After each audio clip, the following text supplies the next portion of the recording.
Bonjour les amis, bienvenue sur CYP Stories. Abonnez-vous à cette chaîne pour découvrir des histoires incroyables. N'oubliez pas d'aimer et de partager. N'hésitez pas à nous laisser un commentaire. La brume matinale venait à peine de se dissiper sur l'horizon animé de Lagos qu'Ifeoma Naji resserra son tablier et entra dans le hall étincelant de l'Eco Majesty Hotel. Les sols en marbre scintillaient d'un éclat artificiel qui lui rappelait un monde bien loin du sien, fait de lits drapés de lin, de serviettes parfumées et de clients à la voix douce. Ses pieds lui faisaient mal après 40 minutes de marche depuis les appartements bondés de Muchin, et son estomac gargouillait de cette faim familière, celle du rationnement de la nourriture pour Chinu, sa sœur de 17 ans. Elle sourit poliment à la réceptionniste et pointa, sachant que son service commençait déjà péniblement. Son supérieur, Monsieur Alatingi, lui aboyait des ordres comme à son habitude, lui donnant les tâches du jour sans même un regard. Parmi elles figurait la suite Pentouze, une tâche rare et redoutée, habituellement réservée aux agents d'entretien expérimentés. Elle savait ce que cela signifiait, le VIP d'aujourd'hui devait être quelqu'un d'important. Les personnes importantes avaient des attentes particulières, et la moindre erreur pouvait la faire licencier. Le Pentouze exigeait précision, patience et une sorte d'élégance invisible qu'Ifeoma avait souvent l'impression de ne pas posséder. Alors qu'elle prenait l'ascenseur jusqu'au dernier étage, son reflet dans le métal poli la prit au dépourvu. Son uniforme modeste tombait légèrement sur sa silhouette élancée, ses cheveux naturels noués dans un simple filet. Elle avait autrefois rêvé de plus, l'université, la faculté de droit, peut-être même de parler en public, mais la vie lui avait imposé un détour. L'AVC de son père, le décès de sa mère et les interminables besoins scolaires de Chinu s'étaient accumulés. Et maintenant, elle était là, armée d'une simple serpillière, dans l'espoir que cette journée ne se terminerait pas par un énième avertissement des RH. Le Pentouze était exactement ce qu'elle avait imaginé, et même plus. Des baies vitrées, du sol au plafond, révélaient une vue imprenable sur l'île Victoria, et tout à l'intérieur brillait, des meubles en bois d'ébène à la literie couleur ivoire. Ifeoma s'y appliquait avec précaution, ses mains à la fois expertes et respectueuses. Elle commença par épousseter les tables de nuit et plier les serviettes, comme elle avait été formée. Mais dans sa tête, les soucis s'accumulaient. Comment allait-elle payer les frais de scolarité de Chinu d'ici vendredi? Et si Nipa coupait à nouveau le courant? Et si, elle perdait son emploi comme la dernière fille qui avait renversé du vin sur les chaussures d'un client?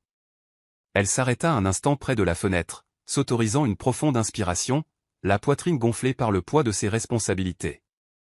Elle n'avait pas le temps de faire une pause, mais elle avait besoin de ce moment pour se recentrer avant l'arrivée de l'invité inconnu et que la journée ne devienne plus qu'un simple service de plus. Damola Osigny avait appris, à ses dépens, que plus son arrivée se ferait discrètement, mieux ce serait. Pas de presse. Pas de fanfare. Simplement efficacité et discrétion. C'est ce qui l'a conduit à l'Eco Majesty, un hôtel où le personnel ne colportait pas de ragots aux tabloïds et où les murs ne résonnaient pas de rumeurs de scandale. Il entra dans le hall frais, vêtu d'une chemise en lin bleu marine et de lunettes de soleil qui protégeaient ses yeux fatigués. Son assistante avait tout organisé, s'assurant même qu'il entre par l'ascenseur privé à l'arrière. Le vol depuis Londres avait été long, mais loin d'être aussi épuisant que la conversation qu'il avait eue avec Anita avant l'embarquement. « Tu n'es jamais disponible émotionnellement, Damola ?» avait-elle dit, sa bague en diamant déposée discrètement sur le comptoir en marbre de sa cuisine. Et peut-être avait-elle raison. Peut-être était-il froid. Ou peut-être était-il simplement trop habitué à bâtir des empires pour se rappeler comment nourrir les cœurs. Le Pentouze était déjà en préparation à son arrivée. Damola jeta à peine un coup d'œil à la jeune femme de ménage époussetant les recoins, juste assez pour la surprendre en train de laisser tomber un jeu de serviettes pliées avec un hoquet de surprise. « Prudence » lança-t-il sèchement, sans méchanceté, mais avec ce ton sec de quelqu'un habitué à être obéi. Ifeoma leva les yeux, l'air impassible, la fierté piquée. Elle se pencha vivement pour récupérer les serviettes, murmurant des excuses sans le regarder dans les yeux. Damola remarqua alors qu'elle n'était pas une simple employée.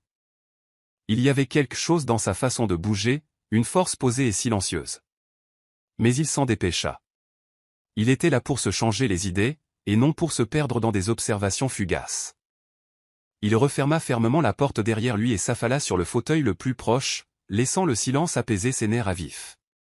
Plus tard, il l'entendit parler doucement au téléphone de la chambre, annonçant la fin des tâches de nettoyage. Sa voix était basse, presque mélodieuse. Quelque chose dans sa présence le troublait. Non pas parce qu'elle était belle, même si elle l'était discrètement, mais parce qu'elle ne semblait pas intimidée par sa richesse.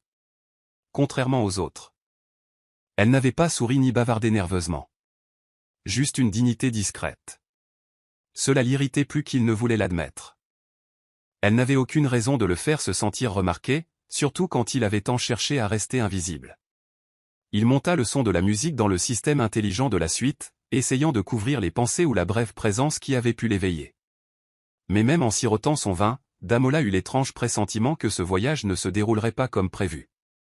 Ifeoma venait de terminer d'aligner les coussins décoratifs lorsqu'elle entendit un clic inquiétant. Au début, elle n'y prêta aucune attention, se contentant d'un autre verrou automatique se fermant pendant la mise à jour du système. Mais lorsqu'elle tendit la main vers la poignée pour sortir, la porte refusa de bouger. Elle fronça les sourcils, tira de nouveau, puis essaya le bouton de neutralisation du panneau. Rien. Son souffle se coupa lorsqu'elle comprit. Le système de verrouillage intelligent de la suite était défectueux. Elle était enfermée avec le client. La panique l'envahit momentanément. Puis elle se rappela de rester calme. Ce ne serait pas la première fois que Tech se comporterait mal dans cette tour haut de gamme. Le service informatique réglerait sûrement le problème en quelques minutes. Damola sortit de la salle de bain, une serviette autour du cou, les cheveux humides. « Pourquoi es-tu encore là ?» demanda-t-il, l'irritation s'installant. « Je finissais juste, monsieur, mais la porte semble fermée à clé, » répondit prudemment Ifeoma, évitant tout contact visuel. Damola fronça les sourcils et testa lui-même la porte. Elle ne bougea pas. Il essaya d'appeler la réception, mais le réseau était instable, un autre problème dû à la maintenance en cours. Après une brève conversation avec l'équipe informatique, ils ont confirmé qu'il faudrait au moins 4 à 5 heures pour redémarrer le système de sécurité. Le déverrouillage biométrique avait échoué. Damola la fixait comme si elle était une intruse dans sa solitude. « Merveilleux » murmura-t-il. 5 heures de compagnie inattendue. Ifeoma se remit simplement à plier ses chiffons de nettoyage. « Ce n'était pas mon idée non plus, dit-elle sèchement. La tension fut immédiate. Ifeoma se tint dans un coin tranquille près de la kitchenette de la suite, déterminée à rester invisible. Mais Damola marchait comme un lion en cage, visiblement peu habitué à être ignoré. Il alluma la télévision, puis l'éteignit. Il ouvrit son ordinateur portable, puis le referma. À un moment, il la regarda et lui demanda « Tu n'as pas un autre endroit où aller ?» Elle le regarda d'un air neutre. « Apparemment, pas avant 5 heures, monsieur. » Sa voix n'était ni insolente, ni désolée. Quelque chose dans tout cela l'irritait et l'intriguait. Elle n'avait pas peur de lui. C'était nouveau. Damola s'assit en face d'elle, les bras croisés. S'ils étaient coincés, autant rendre la situation supportable. « Alors, quelle est ton histoire ?» demanda-t-il, une pointe de curiosité perçante dans sa voix. Ifeoma le regarda un long moment. « Je nettoie. » On respire un air qui sent la citronnelle et le jasmin. Voilà l'histoire. Damola rit. Pour la première fois depuis des semaines, il rit sincèrement. À mesure que la première heure s'écoulait, le silence devenait à la fois oppressant et étrangement intime. Ifeoma faisait semblant d'essuyer une surface déjà propre. Damola, maintenant allongé sur le canapé, l'observait du coin de l'œil. Il n'avait toujours pas décidé si elle était impolie ou rafraîchissante. « Pourquoi est-on payé, exactement ?» demanda-t-il. « Être invisible ?» Ifeoma se tourna vers lui, les sourcils haussés. « Vous seriez surpris de voir à quel point c'est souvent le cas. » Sa réponse fut lourde. Damola se redressa, légèrement pessimiste. « Désolé. » C'était inutile. Elle haussa les épaules. « Tu n'es pas le premier invité à dire pire. » Une heure plus tard, Damola rompit à nouveau le silence. « Que ferais-tu maintenant si tu n'étais pas là ?» demanda-t-il. Ifeoma hésitait. Probablement en train de faire bouillir du riz et de prier pour que PHCN ne frappe pas à nouveau. Ou de s'assurer que ma sœur n'a pas séché les cours. Il la regarda, surpris. « Tu as une sœur ?» Elle hocha la tête. Chignu. 17 plus intelligent que moi, plus bavard que moi, et qui esquive actuellement ses devoirs de biologie. Damola sourit faiblement. Plus elle parlait, plus il voyait de facettes. Pas seulement une femme de ménage, mais une sœur, une gardienne, une femme profonde. Tu es drôle, dit-il soudain. Ifeoma lui lança un regard en coin. Ce n'est pas non plus dans le descriptif du poste. À la 3e heure, la gêne s'était dissipée et la conversation avait été hésitante. Damola lui raconta son récent chagrin d'amour, en omettant soigneusement les noms. Ifeoma écoutait en silence, posant parfois des questions. Alors, elle est partie parce que tu étais, quoi, distante? Damola hocha la tête. Elle a dit que j'aimais le travail plus que les gens. Ifeoma a souri. Peut-être que tu n'arrives pas à choisir tes gens. Cela le fit s'arrêter. Leur conversation ressemblait moins à celle d'un prisonnier et d'un geôlier, mais plutôt à celle de deux âmes fatiguées partageant une rare pause dans le chaos de la vie. Quand Damola lui demanda pourquoi elle n'était jamais retournée à l'école, elle soupira. Parce que la vraie vie n'a pas attendu que j'aie fini de rêver. Il y avait de la tristesse dans son ton, mais pas d'apitoiement sur soi. Et pour la première fois depuis longtemps, Damola s'est sentie vue, non pas par une femme qui voulait son nom, mais par quelqu'un qui comprenait le silence et le sacrifice. Au fil des heures, la suite ne ressemblait plus à un champ de bataille tendu, mais plutôt à une trêve fragile. Damola était assise près du minibar, faisant tourner un jus dans un verre, tandis qu'Ifeoma, perché sur un tabouret près de la fenêtre du fond, les bras croisés, contemplait la ville. La vue depuis le dernier étage était époustouflante, des Legos s'étendaient à perte de vue, l'océan miroitait au loin, mais aucun d'eux ne la regardait vraiment. Londres était censé être un nouveau chapitre, commença Damola à voix basse, comme s'il s'adressait au vent. De nouveaux investissements, un nouveau départ. Mais cela tourna au cauchemar. Ifeoma se tourna vers lui, hésitant à répondre. Une femme, supposa-t-elle. Il eut un sourire ironique. N'est-ce pas toujours le cas? Il y avait quelque chose dans son ton qui lui fit pencher la tête, blessée par son amour-propre, peut-être, ou par une douleur plus profonde. Elle y mit fin 2 semaines avant le mariage. Elle dit qu'elle en avait assez d'être en couple avec un fantôme. Il ricana, mais c'était le rire d'une blague qui le blessait encore. Ifeoma resta silencieuse, l'observant réfléchir à ses propres mots. J'ai bâti un empire, Ifeoma. Des dizaines d'employés, des contrats sur 3 continents. Je lui ai donné sécurité, héritage, tout sauf moi. Il secoua la tête. Je ne savais pas comment lui donner ça. Je ne sais toujours pas. La pièce retomba dans un silence pensif, seulement interrompu par le léger bourdonnement du ventilateur de plafond. Puis Damola la regarda, vraiment. Et toi? Qui t'attend à la maison? Elle hésita. Ma sœur. Xinu. Elle a 17 ans, elle est brillante et têtue. Elle me prend pour un super-héros et un raté à la fois. Son rire était doux, las. Elle ne comprend pas pourquoi j'ai abandonné l'école pour faire du ménage dans des chambres d'hôtel. Mais elle dépend aussi de moi pour survivre. C'est une danse compliquée. Pour la première fois depuis qu'ils étaient coincés ensemble, leur conversation était sans prétention. Sans barrière. Juste 2 personnes, dépouillées de leurs titres et de leurs uniformes, confrontées au poids de leur réalité. Je voulais faire des études de droit, ajouta Ifeoma d'une voix étouffée. J'étais douée pour argumenter, sourit-elle faiblement. Mais la vie, s'exprimait plus fort. Damola hocha la tête, comprenant plus qu'il ne le laissait paraître. Tu peux encore, proposa-t-il doucement. Peut-être pas par la porte d'entrée. Mais il y a des fenêtres. Elle sourit. Est-ce que tu donnes des conseils? Ou tu essaies de te faire pardonner ton impolitesse? Il sourit. Tous deux. Ils ricanèrent doucement, l'air entre n'étant plus tendu, mais chargé d'une légère émotion. Du respect, peut-être, ou une compréhension naissante. Quoi qu'il en soit, cela semblait réel. Le bruit métallique du cadenas qui se déverrouillait les surprit tous deux. La voix d'un technicien retentit dans l'interphone. Le système est de nouveau opérationnel, monsieur. Vous pouvez y aller. Ifeoma se leva lentement de son siège, époussetant la poussière imaginaire de son tablier. D'un seul coup, la bulle disparut, ce calme rare, cette pause momentanée dans leur vie pourtant chaotique. Damola resta assis, la regardant rassembler ses affaires avec un regard étrange. Eh bien, dit-elle en évitant son regard, je te laisse tranquille maintenant. Elle ne savait pas quoi dire d'autre. Il n'y avait aucune règle pour se séparer de quelqu'un après avoir partagé sa douleur pendant 5 heures. Il hocha la tête, hésitant. Merci, de ne pas avoir été comme je l'espérais. Elle le regarda, puis sourit faiblement. De même. Alors qu'elle pénétrait dans le couloir, le monde extérieur aux Penthouse revint en force, le bourdonnement des téléphones de l'hôtel, l'écho des talons sur le carrelage, l'odeur des produits d'entretien et des viennoiseries du salon du rez-de-chaussée. Tout était redevenu normal, et pourtant, plus rien ne semblait pareil.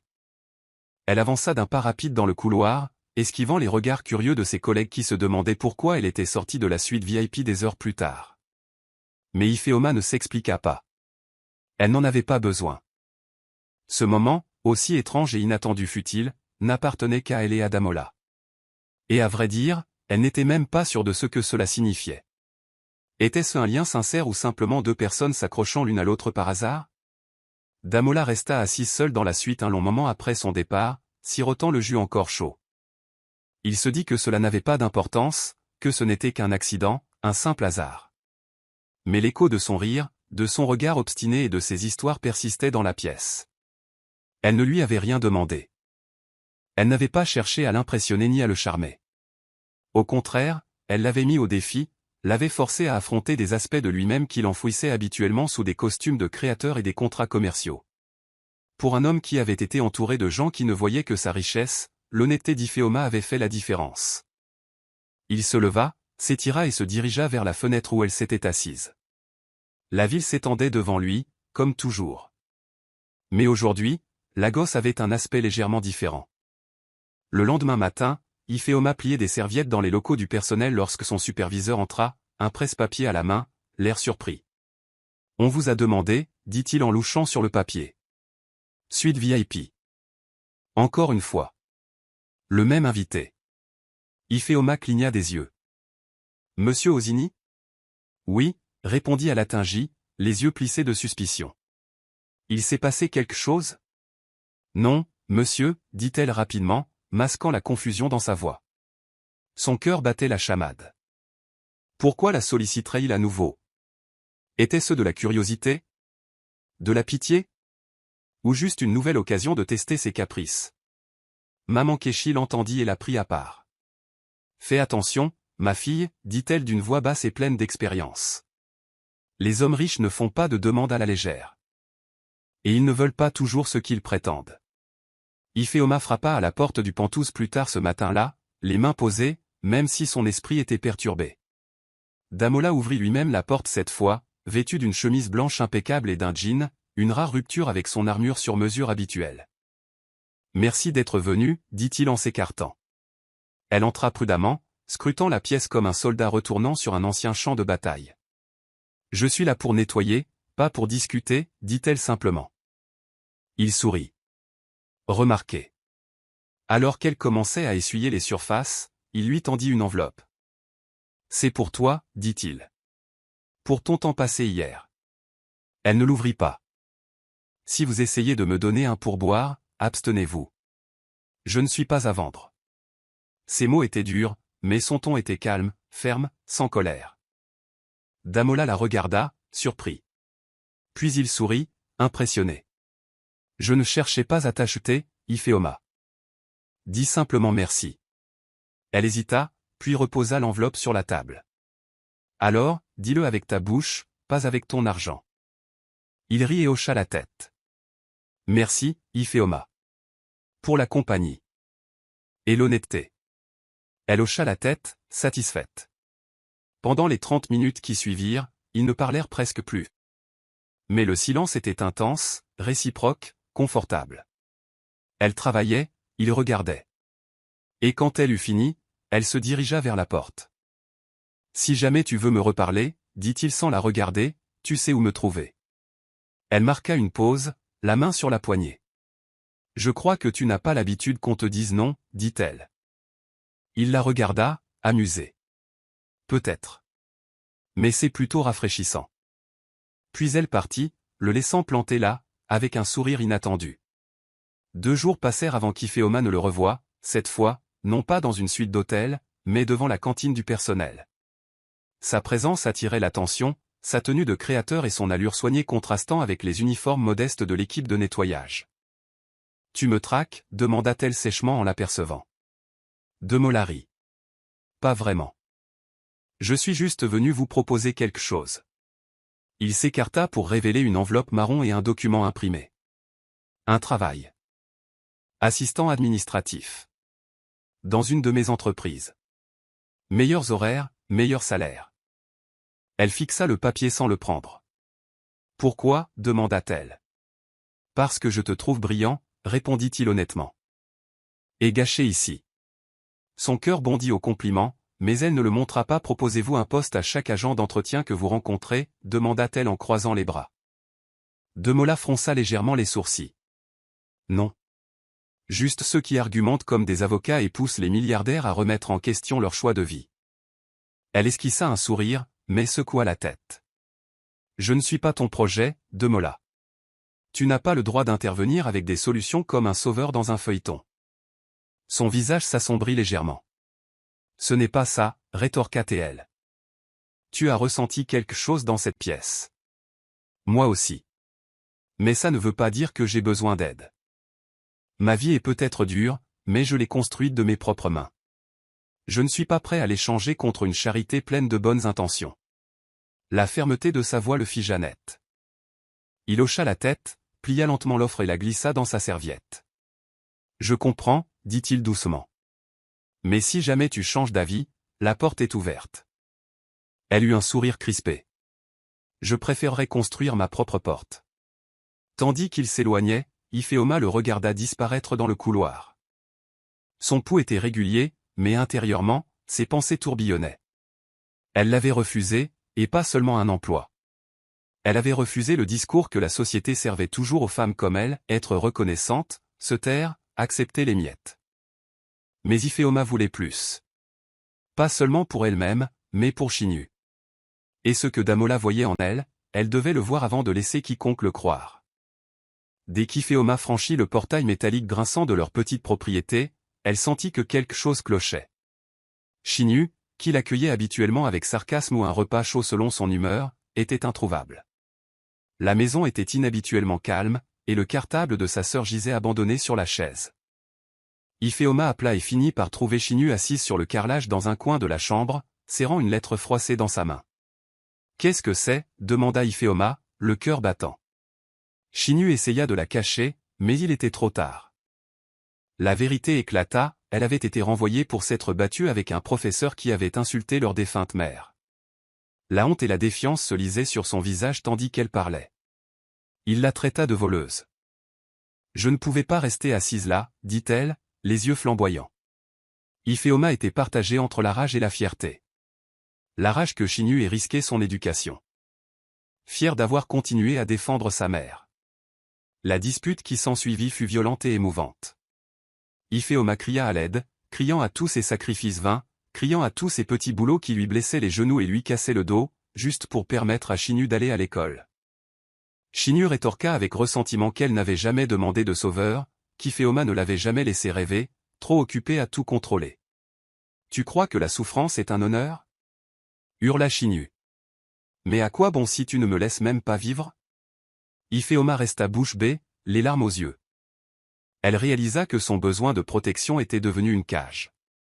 Plus tard dans la soirée, alors qu'elles étaient assises en silence autour d'un riz froid, Ifeoma finit par murmurer « J'ai juste peur que tu deviennes comme moi. » Shinju appuya la tête sur son épaule.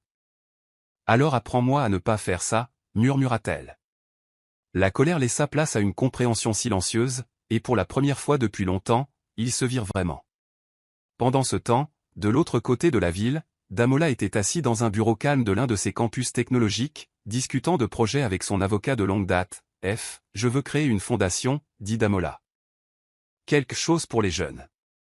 Éducation, mentorat, accès réel. » F était surpris. « Ça ne te ressemble pas » Damola eut un rire sec. « J'ai rencontré quelqu'un. Pas comme ça. Elle m'a juste rappelé ce qu'on ignore en poursuivant des tours de verre. » Il tapota la table avec son stylo, pensif. « Je veux son avis. Ifeoma. Elle connaît les rues. La lutte. J'ai besoin de ce genre d'honnêteté sur ce projet. » F haussa un sourcil, mais acquiesça. « Tu es sûr que ce n'est pas personnel » Damola leva les yeux. « Tout devient personnel quand on arrête de faire semblant. Et c'est ainsi que l'idée a germé, une idée qui allait bientôt le ramener, lui et Ifeoma, sur la même orbite. Lorsqu'Ifeoma fut convoquée au bureau du directeur du personnel le lendemain matin, elle s'attendait presque à une nouvelle plainte ou à un avertissement disciplinaire. Mais au lieu de cela, elle trouva Damola debout à côté du directeur de l'hôtel, surpris, un classeur en cuir à la main et son regard obstiné familier. « Je ne suis pas là pour vous proposer un emploi, dit-il avant qu'elle ne puisse parler. Je sollicite votre avis. » Il a ouvert le dossier, révélant un ensemble de documents décrivant sa nouvelle initiative, une fondation d'autonomisation des jeunes destinée aux étudiants défavorisés de Lagos. « Je voudrais commencer par Mouchin. Avec des écoles comme celle de ta sœur. Mais j'ai besoin de quelqu'un qui comprenne ce monde. » Ifeoma plissa les yeux, parcourant les papiers.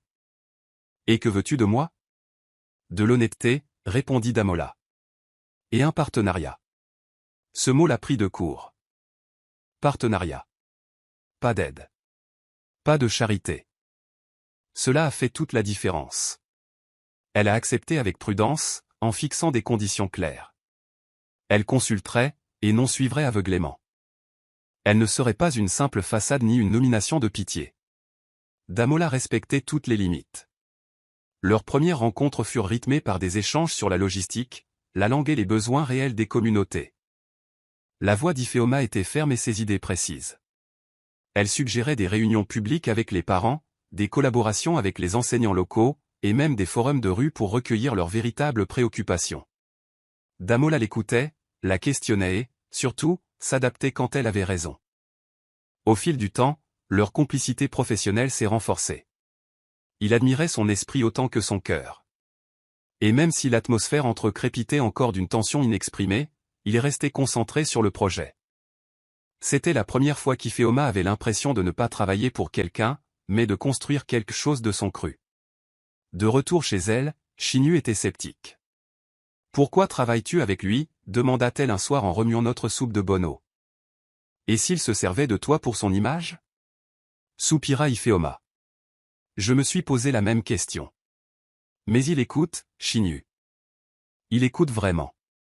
Shinyu lui a lancé un long regard. Et tu l'aimes bien. Ifeoma détourna le regard. Peut-être. Mais l'apprécier ne paye pas de loyer. Pourtant, son visage trahissait une pointe d'émotion.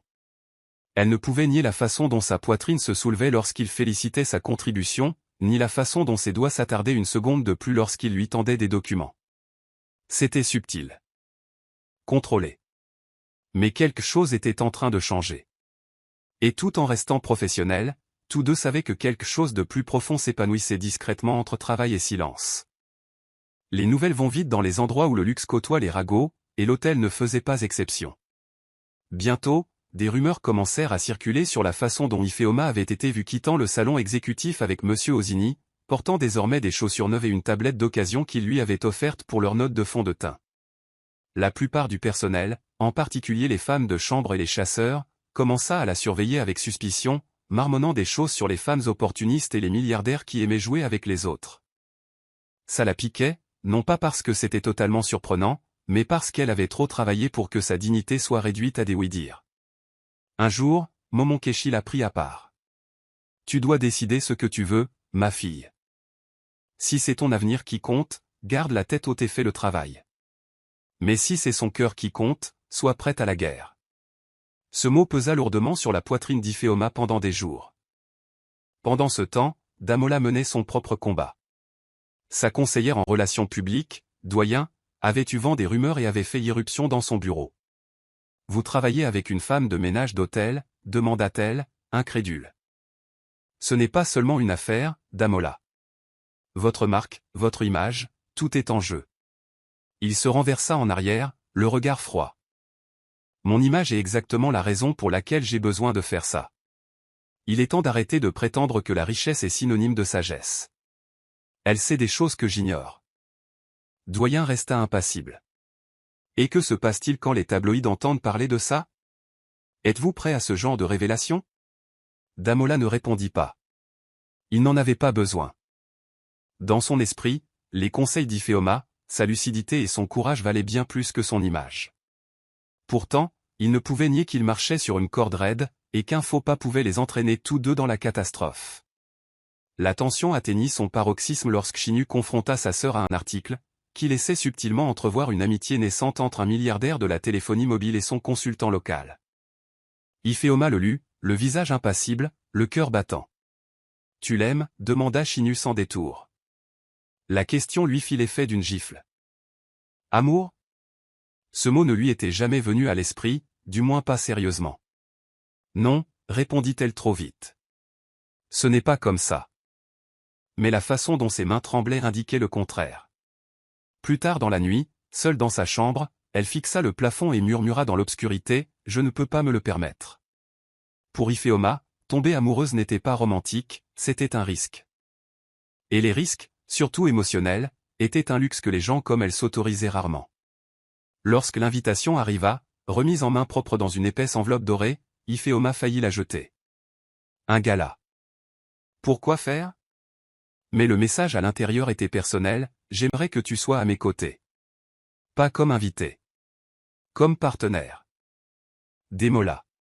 Elle resta assise avec la carte sur ses genoux pendant près d'une heure avant de la remettre à Momonkeshi.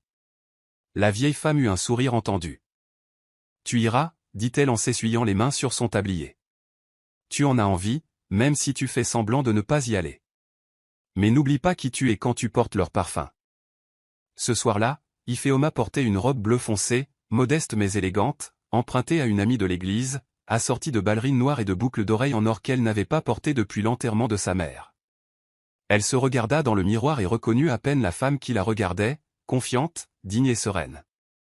Le gala se tenait au Civic Center, tout en vert et or, au son du jazz. Ifeoma sentit tous les regards braqués sur elle lorsqu'elle entra aux côtés de Demola, dont le bras effleura le sien avec désinvolture mais intention. Les caméras cliquèrent, les murmures commencèrent, mais il ne broncha pas. Il la présenta aux membres du conseil d'administration et aux politiciens comme ma collaboratrice. Elle parlait quand il le fallait, hochait la tête quand il le fallait, mais intérieurement, elle avait l'impression de marcher sur une corde raide avec des talons qu'elle ne portait pas. Puis Deji Baligan s'approcha, un grand rival de Demola au sourire acéré, plus connu pour ses scandales que pour son succès. « Ah, Demola, dit-il, les yeux se tournant vers Ifeoma.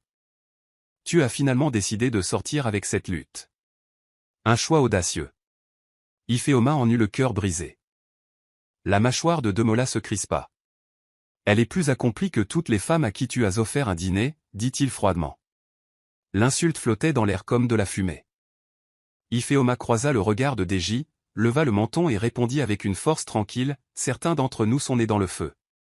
Nous ne brûlons pas, nous apprenons à y danser. » La foule autour d'eux se tut brièvement, puis murmura de surprise. Demola sourit, la fierté luisant dans les yeux. Plus tard dans la soirée, alors qu'ils se tenaient seuls sur le balcon, la ville scintillant sous leurs yeux, il dit, « Tu n'as pas besoin de moi, Ifeoma. C'est pour ça que j'ai besoin de toi. » Elle le regarda, le cœur tremblant. « Ne dis pas des choses que tu ne penses pas », il se tourna vers elle. « Je le pense vraiment. Chaque mot. » Mais juste au moment où le moment menaçait de dégénérer, un serveur arriva pour les interrompre avec un dessert. Et comme ça, le charme fut rompu, mais aucun d'eux ne pouvait nier que quelque chose avait déjà changé. C'est arrivé un mardi après-midi pluvieux, quelques jours seulement après le gala.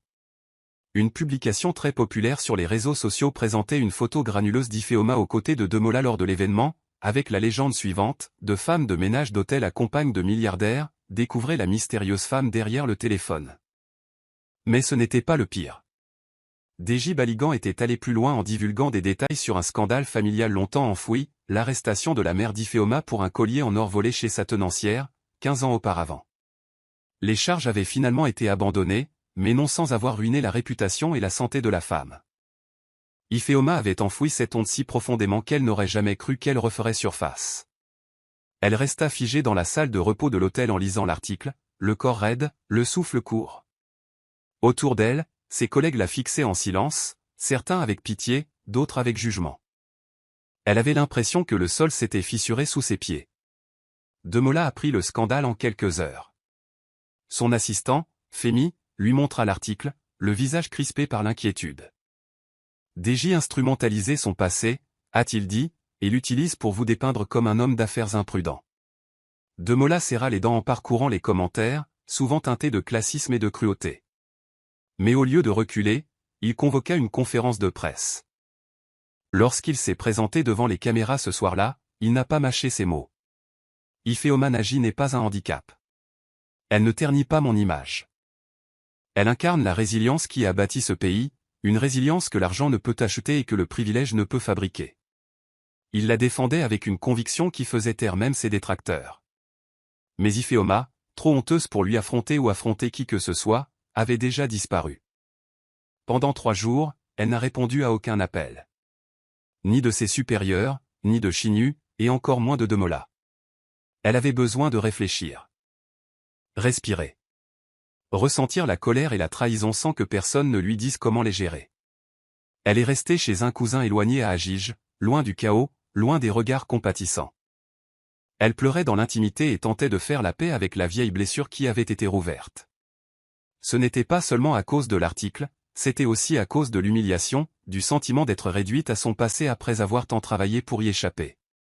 Mais au fond d'elle, sous la douleur, une force tranquille commençait à se former. Elle réalisa que ce n'était plus seulement le combat de sa mère. C'était le sien, et qu'il était peut-être temps de se réapproprier le récit, non pas pour le monde, mais pour elle-même. Demola n'avait jamais mis les pieds à Mushin, pas vraiment. Il y était déjà passé à l'occasion, à l'abri dans des SUV climatisés, vitres levées, sécurité rapprochée. Mais maintenant, il arpentait ses rues à pied, attirant regards curieux et quelques murmures tandis qu'il sillonnait le dédale de ruelles et de vendeurs qui s'interpellaient. Il lui fallut plus d'1 heure pour trouver les 3 bâtiments où vivait Ifeoma. Il faillit abandonner jusqu'à ce qu'un garçon vendant de l'eau en sachet reconnaisse son nom et lui indique un bloc peint en verre délavé. Il monta les escaliers, incertain de ce qu'il allait dire, seulement qu'il avait besoin de dire quelque chose. N'importe quoi. Il frappa à la porte d'une main hésitante.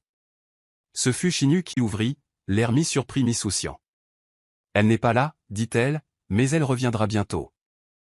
Tu peux attendre si tu veux. » Il l'a fait. Assis sur une chaise en plastique branlante dans un petit salon rempli de vieux manuels, de bols en plastique et d'une légère odeur de kérosène. Quand Ifeoma arriva enfin, la poussière sur ses pantoufles et son sac de course à la main, elle se figea sur le seuil.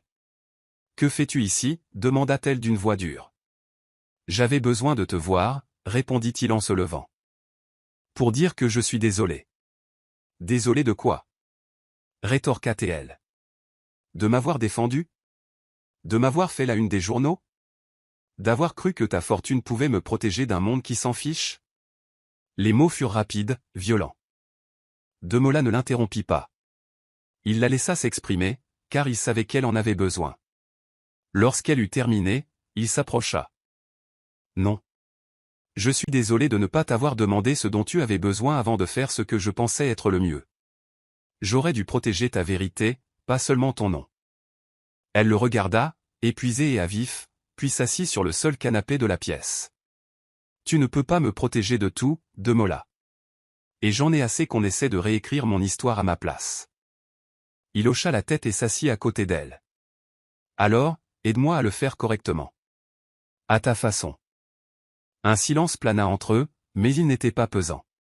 C'était une pause avant un nouveau départ. Shinyu, qui écoutait discrètement depuis le couloir, sourit faiblement. Elle voyait le changement se produire. Pas de romance, pas encore, mais quelque chose de concret.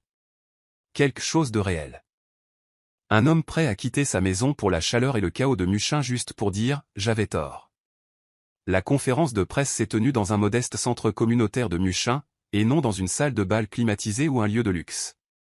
Ifeoma se tenait à la tribune, vêtue d'un simple chemisier en pagne, les cheveux tressés en arrière, la voix assurée malgré les caméras et les journalistes devant elle. « Je m'appelle Ifeoma Nagi. Elle a commencé, et il y a 15 ans, ma mère a été arrêtée pour un crime qu'elle n'avait pas commis. Nous avons tout perdu.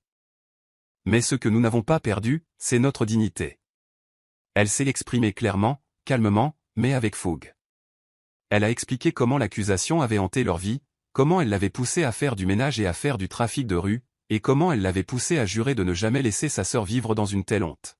« Tu peux écrire ce que tu veux sur moi, conclut-elle, mais je ne me tairai plus. » Les applaudissements qui suivirent ne furent pas tonitruants, mais puissants. La foule, les parents du quartier et même les élèves de l'école de Shinyu l'applaudirent. Demola se tenait à l'écart, l'observant avec une sorte d'admiration qu'il ne parvenait pas à décrire. Il n'avait pas écrit son discours. Il ne l'avait pas coaché. C'était là son pouvoir, intact. Cette nuit-là, les réseaux sociaux ont explosé, non pas sous le coup du scandale, mais sous celui du soutien. Les hashtags étaient devenus tendance. Des militants ont partagé des extraits de son discours. Même les journalistes qui s'étaient autrefois moqués de son passé ont désormais écrit des éditoriaux sur la résilience, révisant leur ton avec une révérence soudaine. DJ Baligan, quant à lui, s'est retrouvé sous le feu des critiques pour avoir manipulé le passé d'une femme afin de marquer des points.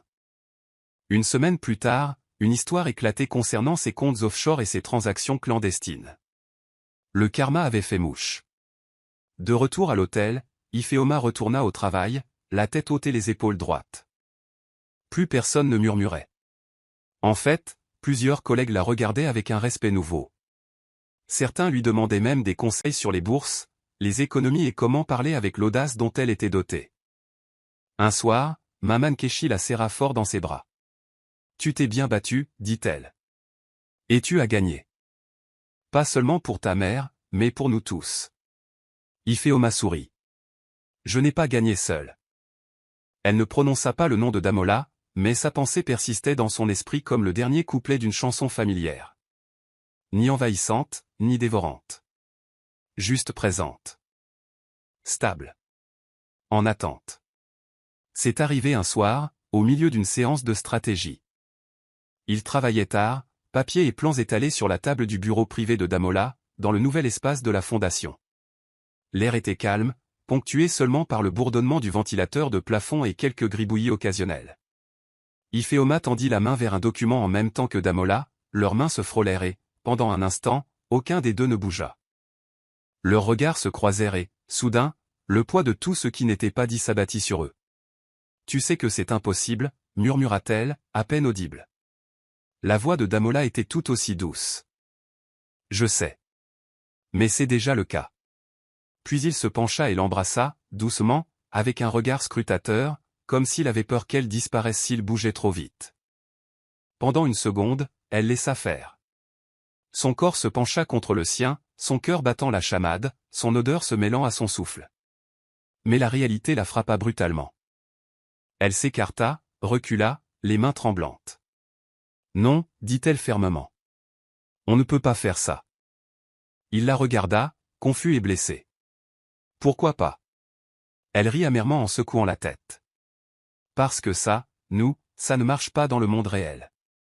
Les gens comme moi ne finissent pas avec des gens comme toi. Pas sans se perdre même. Je ne ferai pas exception, Damola. J'ai lutté trop dur pour devenir qui je suis. » Sa voix s'est brisée sur la dernière phrase, mais son regard était clair. Elle ne l'a pas dit par fierté. Elle le disait par souci de protection, pour elle-même et pour tout ce qu'elle avait reconstruit. Damola ne la poursuivit pas. Il resta immobile, la regardant sortir du bureau, le cœur serré à chaque pas.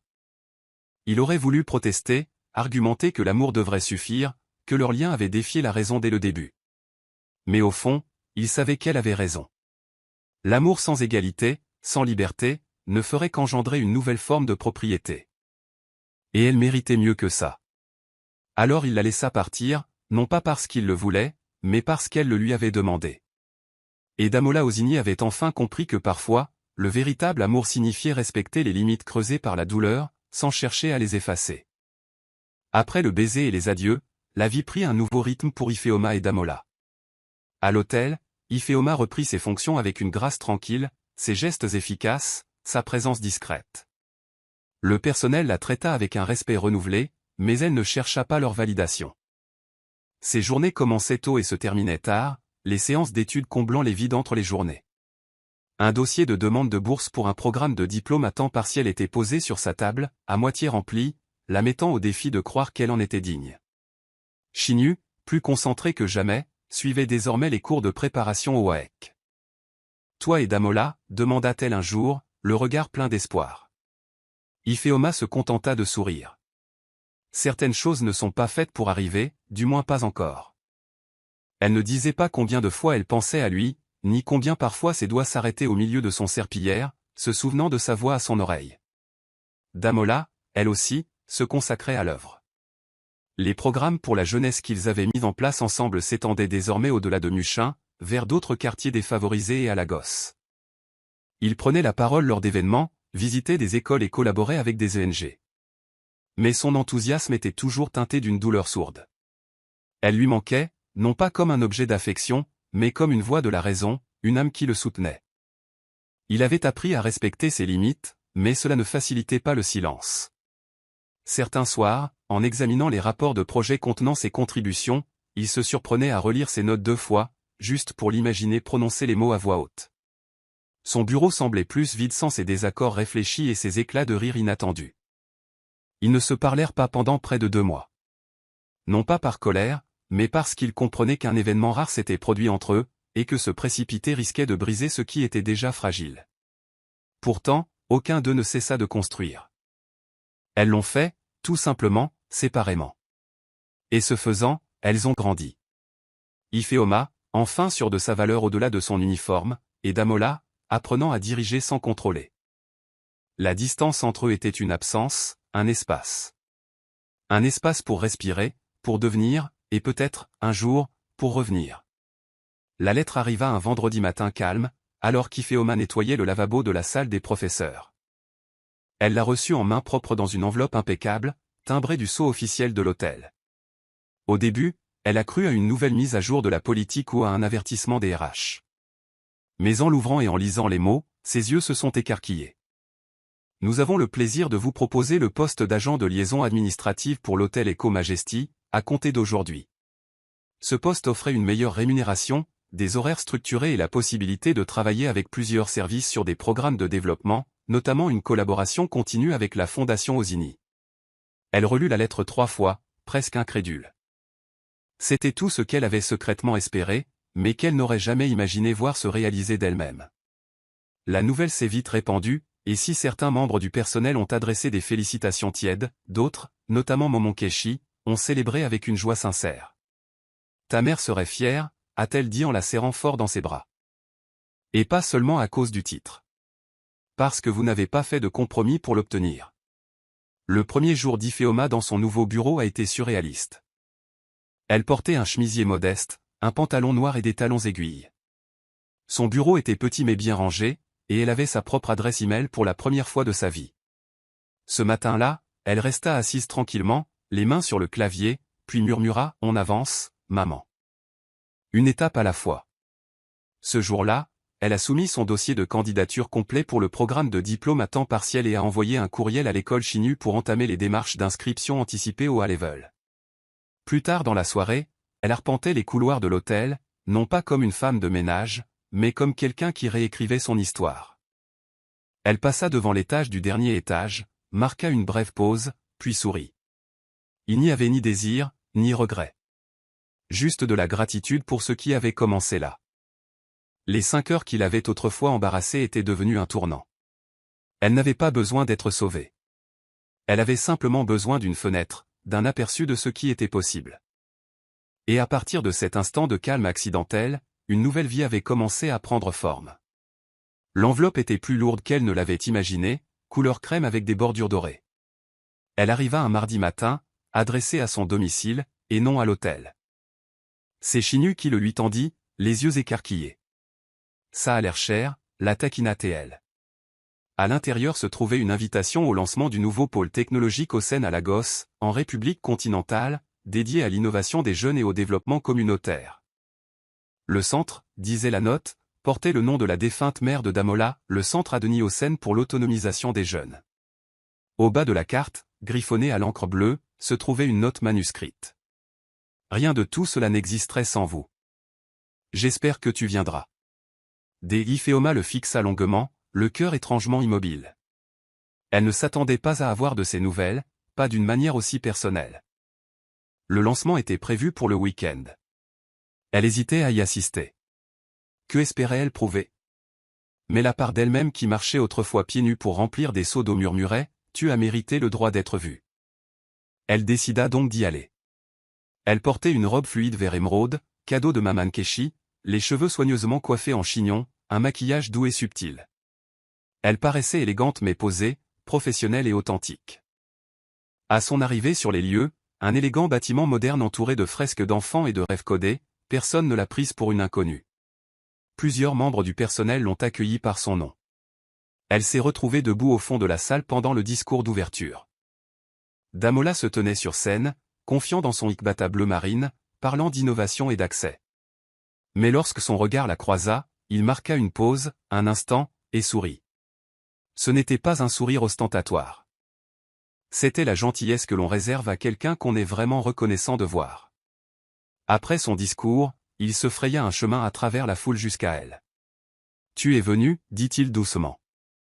Tu as posé la question, répondit-elle. Pendant un moment, ils restèrent immobiles sans rien dire. Juste côte à côte, comme dans cette suite il y a tant de mois, le chaos du monde environnant brièvement suspendu. Et dans ce silence, ils se souvinrent de ce qui les avait amenés ici, 5 heures, une porte verrouillée et 2 personnes assez courageuses pour être honnêtes. Après l'événement, ils marchèrent ensemble dans le couloir du pôle technologique, loin des caméras et des félicitations. Il n'y avait aucune précipitation à combler le silence. Tous deux avaient désormais compris que certaines des conversations les plus significatives ne nécessitent pas de mots. Finalement, Damola s'arrêta devant une petite fresque murale, représentant une femme tenant la main d'un enfant et les guidant sur un pont numérique. « C'était ton idée, dit-il. Ce pont. Tu l'appelais le chemin entre le monde actuel et le monde futur. » Ifeoma examina le tableau, puis hocha lentement la tête. « Parce que nous avons tous besoin de quelqu'un qui croit que l'autre côté est possible. » Damola se tourna vers elle, l'air solennel mais doux. « Je n'ai jamais oublié ces 5 heures. Pas seulement parce qu'on a parlé, mais parce que j'ai arrêté de faire semblant. C'est grâce à toi que ça s'est produit. » Ifeoma soutint son regard, les yeux fixes. « Et tu l'as écouté. C'est pour ça que ça a marché. » Il a fait un pas en avant, mais n'a pas tendu la main vers elle. Il n'y avait pas de baiser, pas de geste grandiose. Juste une présence. Juste un homme et une femme qui s'étaient transformés l'un l'autre de façon silencieuse et irréversible. « Tu te demandes parfois, et si, demanda-t-il. Parfois, admit elle. Mais je n'ai pas besoin de savoir. Ce que nous partagions comptait, même si ce n'était pas pour toujours. Ça suffit. » Il hocha la tête, déglutissant difficilement. « Pourtant, si jamais le monde nous faisait de la place, sourit-elle. Alors peut-être traverserions-nous ce pont. Ensemble. » En quittant l'événement ce soir-là, la brise de Lagos caressant doucement sa peau, Ifeoma n'éprouvait aucune tristesse. Elle était passée du statut de femme de ménage à celui de consultante, du silence à celui d'oratrice, de la survie à celui de vie. Et si son cœur gardait une place de choix pour Damola, elle n'avait plus besoin de lui pour la compléter. Il avait fait partie de son histoire, mais pas de sa fin. Et quelque part dans les replis de la nuit, tandis que la ville s'exhalait et que la circulation bourdonnait en contrebas, elle savait que ces 5 heures qui lui avaient semblé une erreur avaient marqué le début de tout ce dont elle ignorait avoir besoin. Merci d'avoir regardé. Dites-nous ce que vous avez aimé dans cette histoire. N'oubliez pas d'aimer et de vous abonner. Activez également les notifications de publication pour recevoir les nouvelles histoires.